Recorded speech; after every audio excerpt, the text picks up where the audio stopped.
This is the Red Podcast. This is episode number 153. Is it time for you to quit, or should you just change things up? That's what we're talking about. This is the Red Podcast. Real entrepreneur development.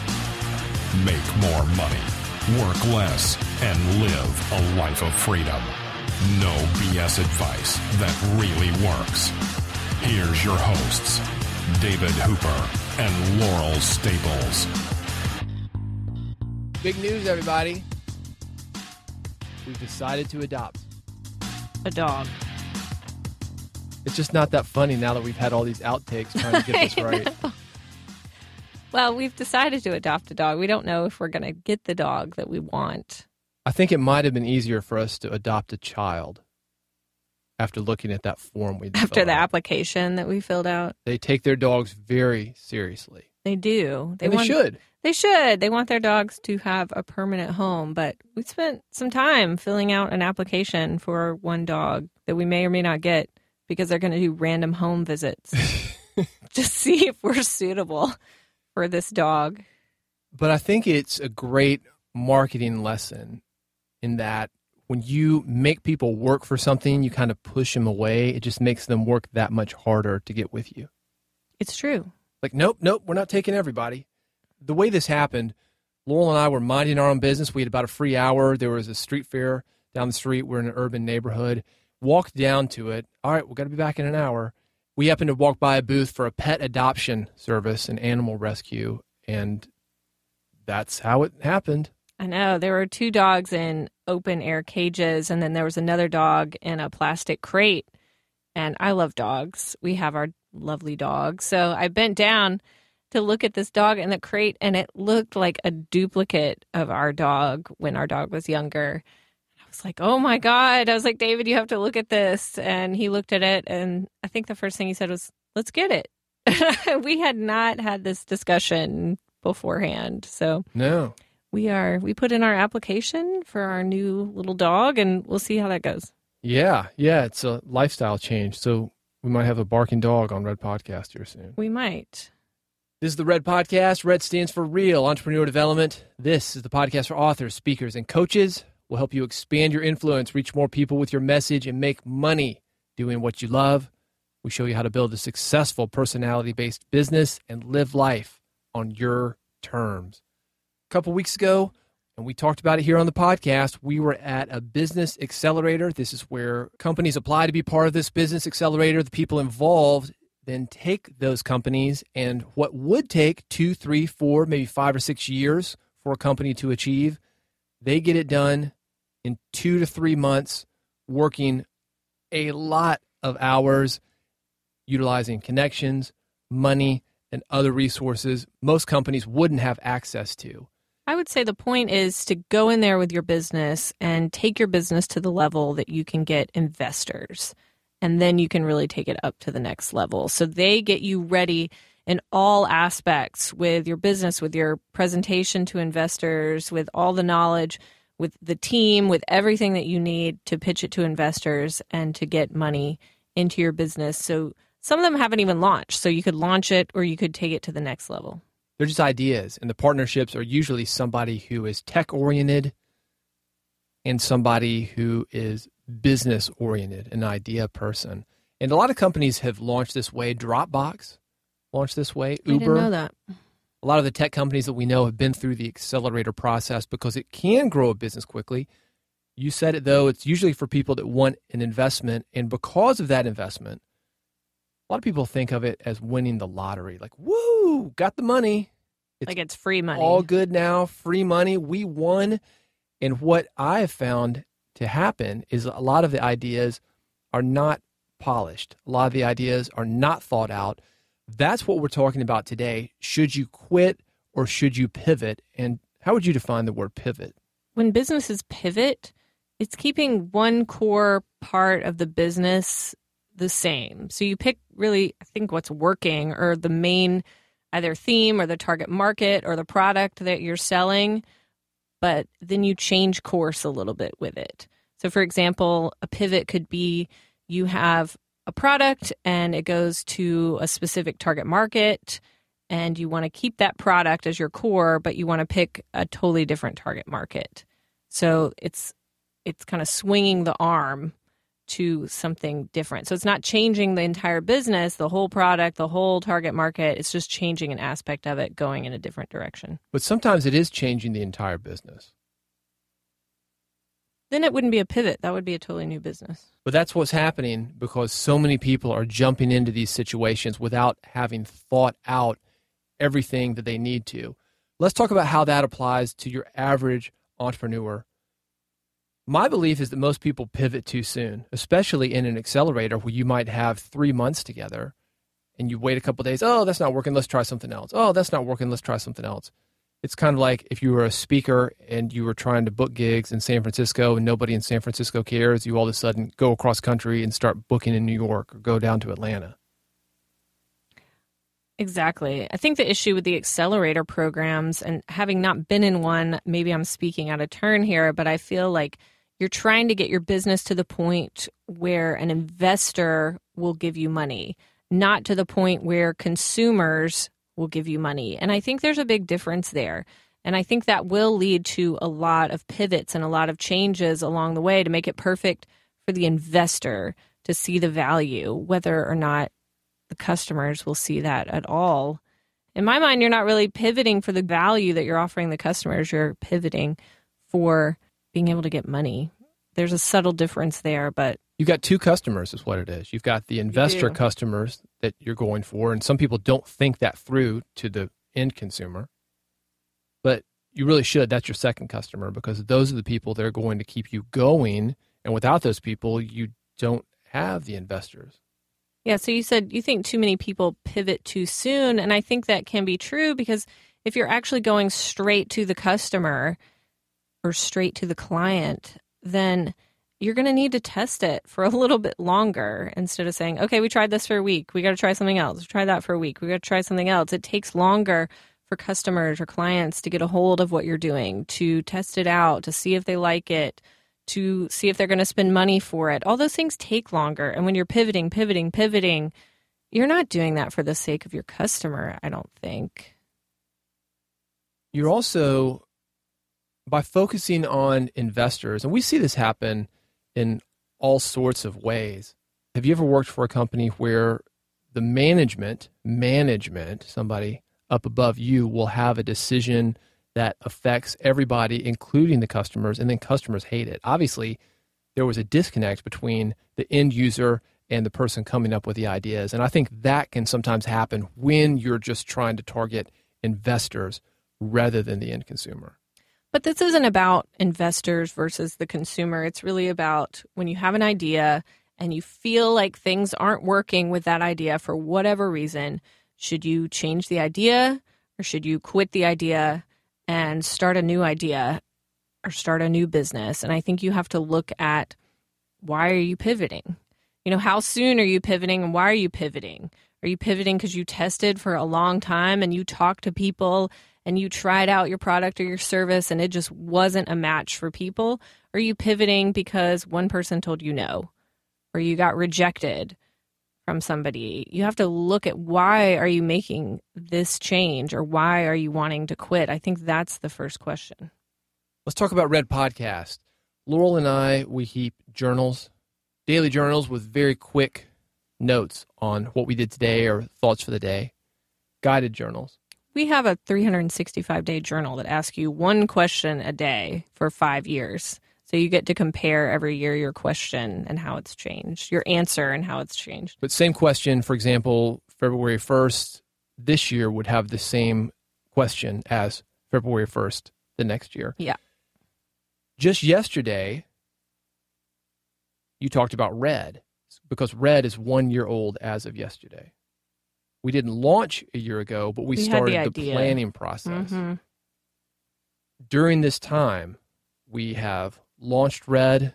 We've found some things to change. We've thought about maybe changing other things. We've thought about walking away from Red. We've looked at various options. Some of the questions to ask yourself, if you are in a similar position with a company that's relatively new and you're trying to maximize the impact maximize profitability, listenership, whatever your metric is. You have to ask yourself, first of all, has that been enough time for you to find your voice? That's a specific question we asked for Red, but any company would have that. Another thing to ask yourself, is this enough time for you to attract an audience and connect with them? Because that does take time. We look at these accelerators and we hear these stories of companies starting and 3 months later, they're successful. We hear stories about bloggers blogging. 5 or 6 months later, these guys are making $10,000, $20,000, $30,000 a month, but that doesn't usually happen. Typically, there's no instant gratification when you're starting a business, which I think kind of sucks because we live in a world of instant gratification, and it's just not the case. So you launch a business, in a week it's not working, and you want to find out why it's not working, and you want to know what you can change and what you can do, and you want to take control of it. But that's not really how it works. You have to give it time. Time is one of the key components of a business. Sure, you've read a dozen or more success stories of what you said, David, people that launch something and that success just happens instantly, but it's just not how it really happens for most of us. But that doesn't mean you're a failure. That doesn't mean it won't be successful. You really have to look at that for yourself. Am I just trying to instantly gratify this and make it work, or am I giving it that time? When we look at other people's success, we have to keep in mind also that we're seeing just a part of that. We're seeing the outside. We're seeing the Instagram, Facebook, and Twitter moments. We're not seeing the work that it actually took. And we're also not seeing where they are right now. I know some people that appear to be very successful from the outside, but once you get to know them, they're quite miserable. These things, if you're finding them within your business, I think would warrant the discussion of, is it time to change up some things? Is it time to tweak them? I don't really like pivot. I always think of pivot as going one direction and then changing direction based on the wind blowing. Now, I think we should always tweak things. Maybe the sales approach isn't great. Okay, that's a tweak, not necessarily a pivot. When I think of pivot, though, I think, hey, we're in the car business, but we've got a factory here. Why not get in the typewriter business? That's a completely different thing as far as I'm concerned. I think that's just semantics. I don't think that's really what pivot means. I think that's what it might mean to you, but I don't see it that dramatic. I think it's just taking your business in a different direction, personally. That's what it's been for me. Let's talk about reasons why you might want to quit. I think the big one for me is it what you thought it would be? And that could be on various terms. It could be, are you enjoying it? That would be the big one. Are you making enough money at it? I think money comes, but if you're not enjoying the work, it doesn't matter how much money you have. You're still not enjoying it. It's hard to know when you're thinking about getting into a business or when you have a business idea. It's hard to know what doing it day after day after day and weekends and nights and all of that is going to be like, and it's going to feel like. And once you get into that, it might not be what you thought. And I think that's okay.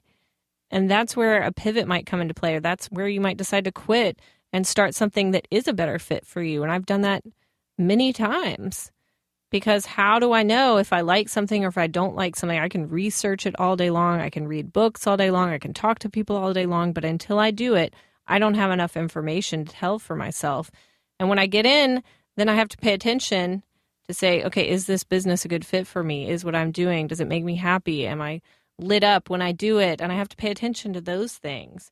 And if I'm not, that's when I have to take a hard look at things, like when I launched my retail store, which was my first entrepreneurial venture, and say, maybe this isn't a good fit for me. Maybe it is time to quit. And for a while, I was going to pivot.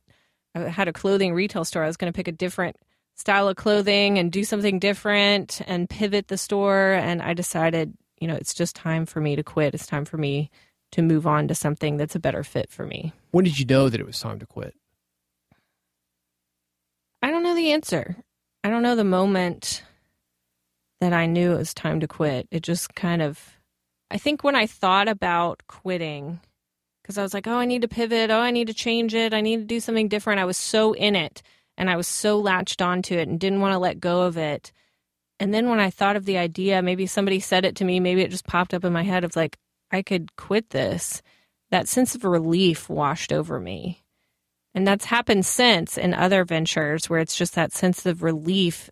And when you have that feeling, it's like, okay, this seems like the right thing to do. I think that brings up an interesting discussion, though, because jumping into something, even if you've read all the books and you've talked to your friends who have been in the situation before you, it's never what you think that it's going to be like. So how do you figure out whether or not you should stick things out or if you're just too miserable to quit? Because I think sometimes people, they've got this attitude like, I'm going to hustle, I'm going to do this, I'm going to wake up at 5 a.m. and I'm going to bed at 10 p.m. every night. I'm going to work, and I'm going to make this thing work.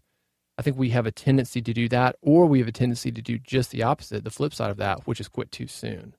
Let me take this back to the very beginning of this episode of Red Podcast. We talked about dog adoption. And one of the issues that people face when adopting a dog is that it's a transition. It's just you, then it's you and the dog. So what the animal rescue organization suggests is that you keep the dog for 2 weeks. You and I agreed on keeping the dog for 1 month for the transition period. And if it's working and we're going to work to make sure that it works, keep it for a month, then we're going to know. Because there is a transition time. The dog has to get used to you. You've got to get used to the dog. I think it's the same thing with your business. But some people, they're hell-bent on making something work, especially with a business. By God, I'm going to show everybody. I'm going to work, and 2-3 years later, still work, but they're not getting any of the results that they want. Do you have any thoughts on how to balance that opposed to what happens on the other side of that, which is something doesn't work for you? You especially see this with bloggers and podcasters. Somebody can jump in very easily with an online business where they'll get in for maybe a week or two, and then they'll just quit. How do you balance working too hard with quitting everything, hoping that you're going to have instant success? I think you have to have that work attitude, because the people that I've seen successful are the people that are working really hard. They're not the ones that just launch something and, oh, wow, they were instantly successful. You said you can't see the inside of that. You only see the outside. And the inside that I always see if I talk to one of them or interview the successful people is the work that they put into it, how they view it as a long-term thing. It's not like, oh, well, it has to work by next week or I'm quitting. Oh, it has to work by next month or I'm giving up. It's just not worth it. It's the people that want to play the long game. That's what I see happening. And if you're playing the long game and it's a couple years down the road and it's not working as it should, then I honestly think it's time to hire a coach. It's time to work with somebody who can see the holes in what you're doing that you can't see. But I think you have to have that work attitude. And I also think that for me, I'm in tune with myself. I'm in tune with my intuition, and that helps me know when to pivot, when to quit. But a coach can help you with that too if you're not as in tune with yourself. I think a lot of times people will get into something and they won't quit just because they'll have nothing. It's like staying in a bad relationship. We've all seen that girl who would rather be in a bad relationship than not because at least she's got somebody. She doesn't have to be alone. Or that guy. Works both ways. I know I had a pivot when I had my big music conference. And by big, I mean we showcased about 400 acts every year, about 2,500 daytime attendees, 40,000 nighttime attendees. And that's a lot of work. I've talked about it here before, that we would work 51 weeks out of the year for a 1-week event. And the pivot for me was ditching all the showcases, ditching 400 acts, which brought in a lot of people, a lot of revenue, but just working with the actual bands that wanted to be there, the actual musicians. So you don't have to quit everything, throw the baby out with the bathwater. There are elements of the business that you can pick and choose. Pick the ones that you like and leave the ones that you don't. I think that's a great way to find middle ground. You were a coach yourself before you transitioned into helping coaches. You believed in coaching. You liked working with people, but not necessarily in the way that you were doing it. Now you just work with coaches. Yeah, I did have to pivot.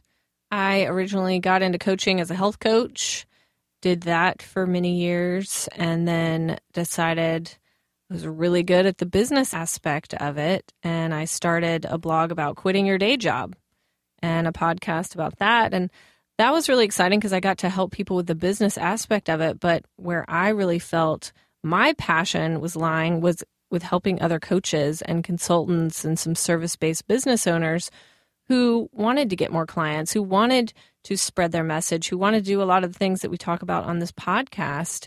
And those were the people that I loved working with. So I pivoted in my business, said, okay, these are the people that I'm going to specialize in working with.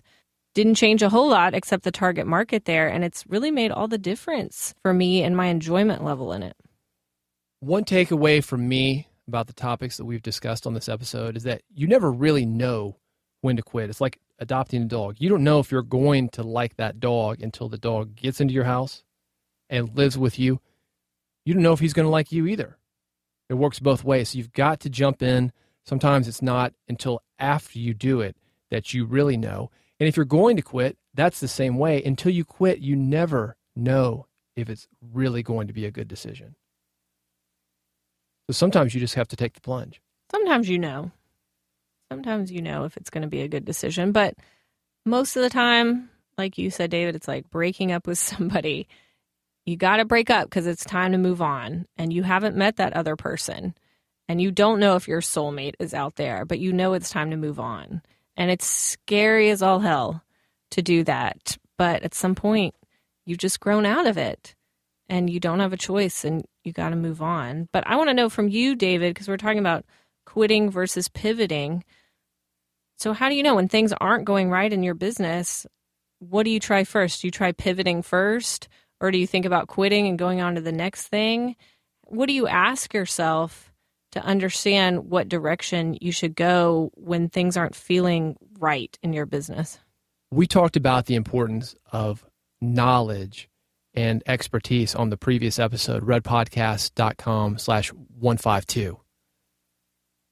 About the advantages that we gain as older entrepreneurs. And that's my answer to your question. I don't know that I do know. I just have to make a gut level decision based on my experience. Hey, I've been in this situation before. Here's what happened when I ignored these feelings that I needed to move forward or I needed to change something. And here's what's happened when I didn't ignore those feelings. I jumped and the net appeared. That's the only way that you can know for sure. It's true. A lot of red flags are going to come up if things aren't working. And those red flags are an indication that it's time to change. I don't know if it's time for you to quit or if it's time for you to pivot, but something is going wrong. And you got to pay attention to those red flags. And if you can't discern what they mean, you got to get some help and understand what it means. Because just like a bad relationship, if you stay in it too long, what happens? It gets worse. And then it gets even worse. It doesn't get better. But maybe it does if you pay attention to the red flags and go and try to fix it. But that could be pivoting.